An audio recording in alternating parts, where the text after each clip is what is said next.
Exclusive ভোলা ঘোষ আদালতে যাওয়ার পথে দুর্ঘটনা, গাড়িতে লরির ধাক্কা। শাহজাহান মামলায় অন্যতম সাক্ষী ভোলা। গাড়ির সামনে সিটে বসেছিলেন ভোলা।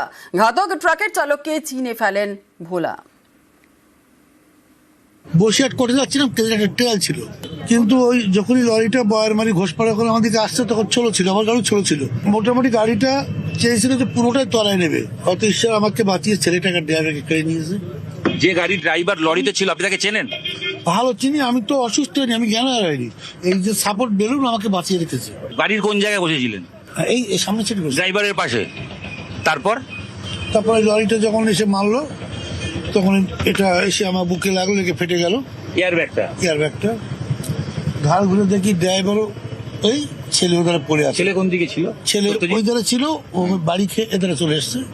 আর গাড়িটা জলে, আমি যদি গাড়িটা পাল্টে গেলে শেষ হবে, আমার এই পাটা এখান থেকে বার করে কোনো রকম উঠে বাইরে গেছি। তারপর লোকজন আসলো।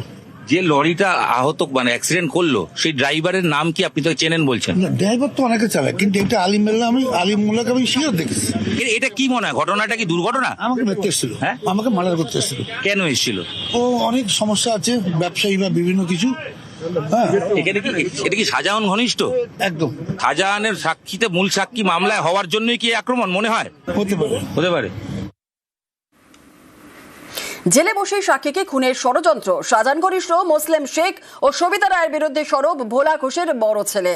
আগেও নাকি খুনের হুমকি দেওয়ার অভিযোগ উঠছে। অভিযোগ অস্বীকার সবিতা ও মোসলেমের। ওরা যেটা বলছে সম্পূর্ণ তো ভিত্তিহীন। আমি একটা মহিলা, আমি কি করে গাড়ি অ্যাক্সিডেন্ট, একটা মর্মান্তিক ঘটনাটা বেদনাদায়ক। আমি দুবার গেছিলাম তার বাড়িতে, আমি আজকে অফিসেও যাইনি এটার জন্য। সত্যিকার খুব খারাপ লাগছে এটা শুনে। কিন্তু যেটা বলছে, অভিযোগ করছে, এটা পুরো ভিত্তিহীন। আমি এর বিরুদ্ধে কোনো কিছু বলবো না। ওরা তদন্ত আছে, পুলিশ প্রশাসন আছে, সবাই আছে, তদন্ত করুক, তদন্ত যদি হয়। এটা ওরা পরিকল্পনা, ওরা এইসব কি সব বলছে আমি কিছু বুঝতে পারছি না। এটা মিথ্যে কথা, একদম মিথ্যে কথা, একদম সম্পূর্ণ মিথ্যে কথা। আর ওসব কাজ করার লোক আমরা না।